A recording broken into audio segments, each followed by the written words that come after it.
Halo teman-teman semua, selamat datang di dialog bersama para ASN muda.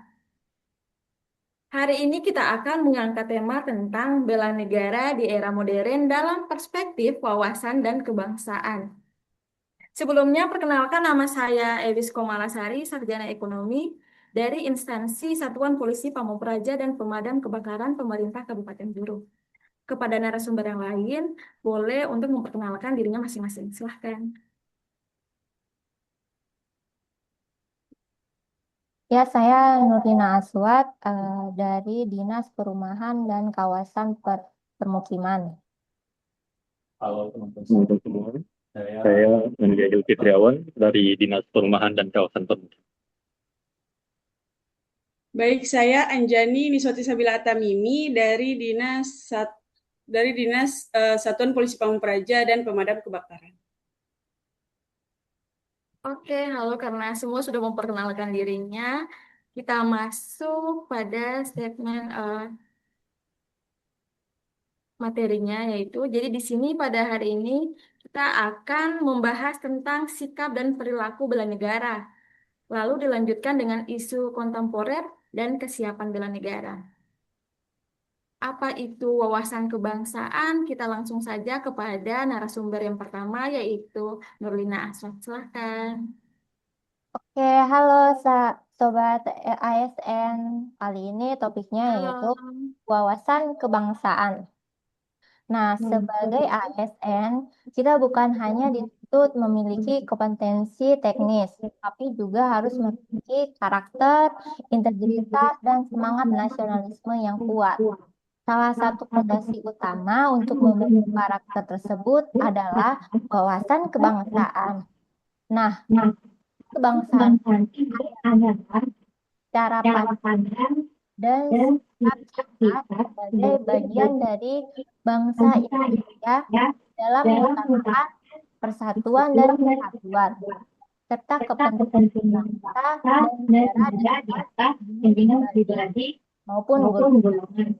Nah, bagi seorang ASN, wawasan kebangsaan menjadi pedoman dalam menjalankan tugas sebagai aparatur negara. ASN harus memahami bahwa pekerjaan bukan hanya sekedar sebagai pegawai, tetapi sebagai pelayan masyarakat, perekat persatuan bangsa, dan pelaksanaan kebijakan politik. Nah, maka dari itu, apa sih pentingnya wawasan kebangsaan bagi ASN? Pentingnya wawasan kebangsaan yaitu menjadi benteng bagi kita ASN dari berbagai ancaman dan tantangan dalam dunia birokrasi. Nah, untuk menyikapi hal-hal tersebut, dalam mewujudkan nilai wawasan kebangsaan, diperlukannya sikap dan perilaku bela negara. Nah, apa aja tuh sikap dan perilaku bela negara?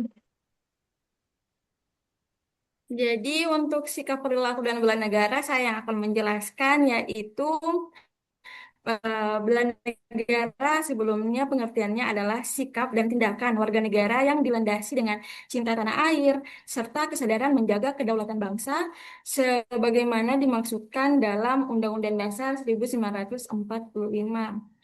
Adapun sikap bela negara yaitu dengan cinta tanah air.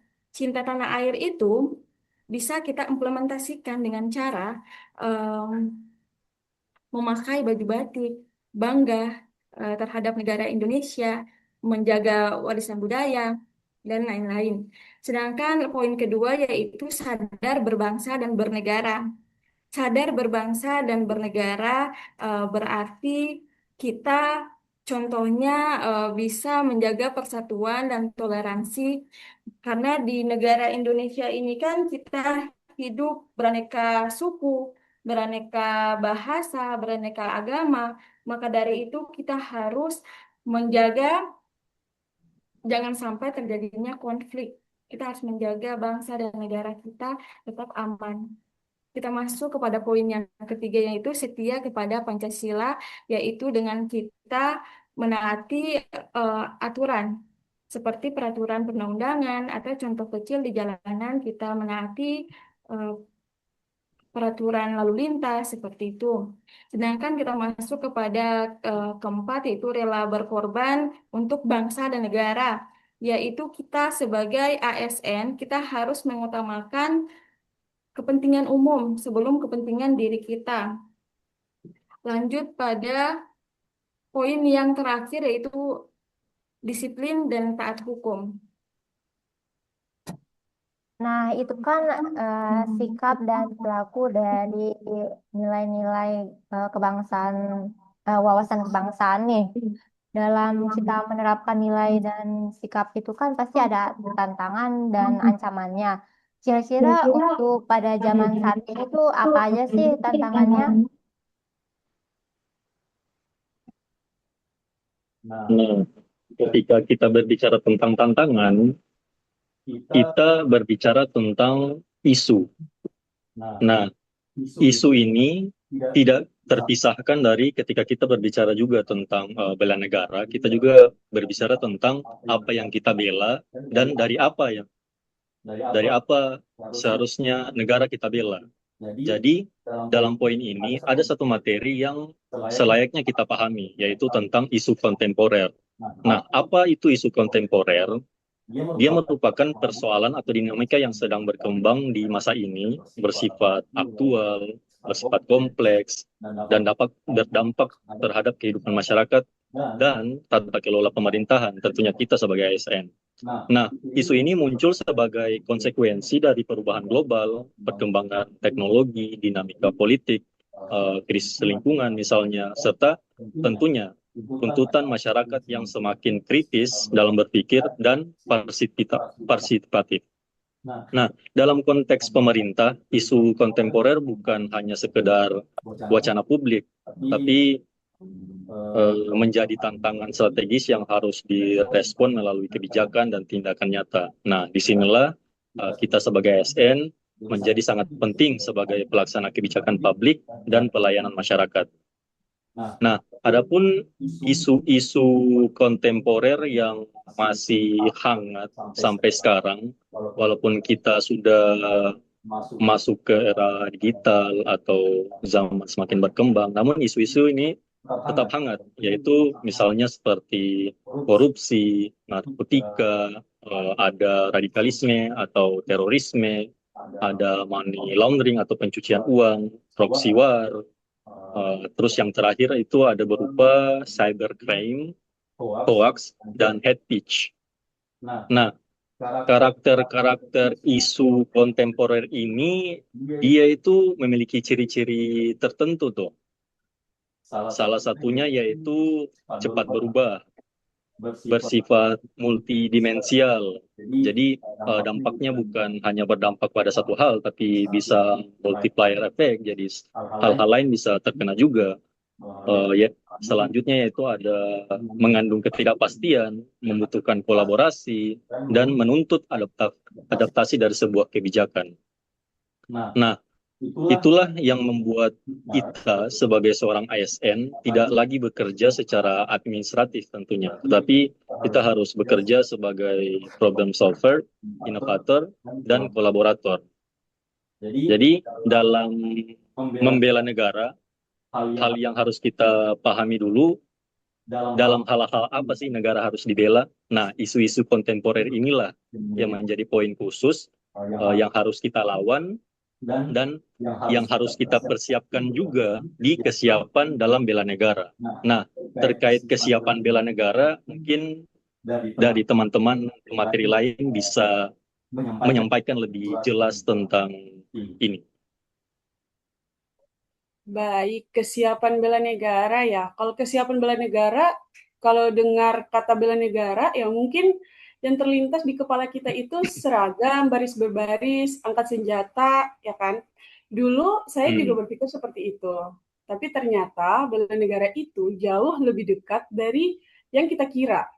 Bahkan mungkin kita sudah pernah melakukannya tanpa kita sadar gitu. Bela negara itu bukan hanya tugas TNI. Ya memang mereka garda terdepan pertahanan fisik kan, tapi pertahanan bangsa itu bukan cuma soal senjata. Ini soal karakter, mental, dan kesadaran warga. Kemudian adapun implementasi kecil ya, implementasi kecil yang mungkin teman-teman juga udah pernah melakukannya ya. Misalnya seperti ketika kita tidak ikut menyebarkan berita hoax atau berita yang belum jelas kebenarannya ya, itu sudah termasuk dalam bela negara loh. Kemudian ada contoh lagi seperti kita profesional dalam bekerja, jujur, disiplin, itu juga sudah termasuk dalam bela negara. Kenapa hal tersebut penting? Kenapa kesiapsiagaan bela negara itu penting untuk dilakukan? Sebagai ASN muda, dengan melakukan itu, kita bukan hanya mempertahankan negara, tapi kita sedang membangun masa depan bangsa. Mungkin dari teman-teman lain yang Kalau kita kembali flashback sedikit ya tentang materi awal yang disampaikan teman kita, narasumber kita, Ina, dia sedikit menyinggung tentang materi cinta tanah air. Nah, saya ingin sedikit dengar nih perspektif teman-teman terkait apa sih pemaknaan cinta tanah air menurut teman-teman. Karena ada satu yang saya petik tuh tadi dari disampaikan teman kita, Ewis, bahwa salah satu contoh dari cinta tanah air, ya kita bangga dengan menggunakan produk-produk Indonesia misalnya. Saya kayak menggunakan batik, menggunakan produk-produk yang diproduksi dari dalam negara dan sebagainya. Mungkin teman-teman lain punya perspektif terkait cinta tanah air. cinta tanah air ya. Menurut saya cinta tanah air itu siap berkontribusi sekecil apapun. Karena membangun bangsa itu bukan berarti hanya dari hal-hal besar, tapi juga dari hal-hal kecil. Seperti itu sih. Konsisten aja dari dalam hal kecil. Jadi cinta itu konsisten. Dari hal kecil, dia berdampak ke hal-hal yang besar. Nah, Oke. Jadi kita kan kalau menurut saya dengan cinta tanah air itu berarti kita harus menjaga. Kita harus menjaga nama baik bangsa Indonesia dan juga kita tidak boleh malu dengan bahasa Indonesia. Dimanapun kita harus bangga dengan bahasa kita. Jangan sampai kita karena terdoktrin dengan bahasa asing, kita lebih banyak menggunakan bahasa asing di negara kita sendiri. Seperti itu. Wah, menarik tuh. Itu juga kan tertuang dalam Sumpah Pemuda kita kan, Iya, iya. berbahasa yang satu, bahasa Indonesia. ya. Ya kalau dari saya pribadi sih salah satu implementasi cinta tanah air itu ya bentuk kita pengabdian ke pelayanan masyarakat gitu. Jadi apapun keluhan mereka ya itu tugas kita untuk menjawab gitu. Karena ya kita kan sebagai eh, aparatur negara yang mengatur masa depan nanti negara ini mau dibawa kemana gitu. Karena menurut saya juga, kita sebagai ASN ini kan sebenarnya sebagai temang terdepan, sebagai wibawa pemerintah di tengah masyarakat. Jadi ketika kita melakukan hal yang buruk, maka akan terbawa ke instansi kita dan juga ke pemerintahan bahwa seorang ASN ini ya seperti itu. Hmm.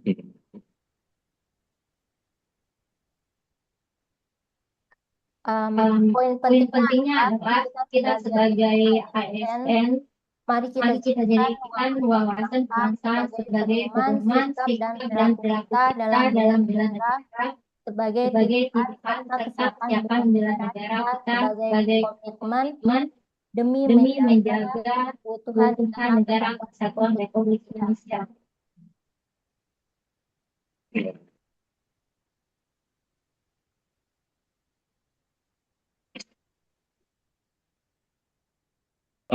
Jadi mungkin sekiranya itu saja yang kita bahas di podcast pertama kita. Semoga kita berempat masih berada di kelompok yang sama Jadi ada materi-materi lain yang lebih menarik bisa kita bahas bersama tentunya. Jadi sekiranya teman-teman, bapak-bapak, ibu-ibu pemateri, semua saya ucapkan terima kasih dan penonton sekalian, semoga apa yang menjadi pembahasan kami pada hari ini dapat bermanfaat untuk semua dan tentu pada kami tentunya.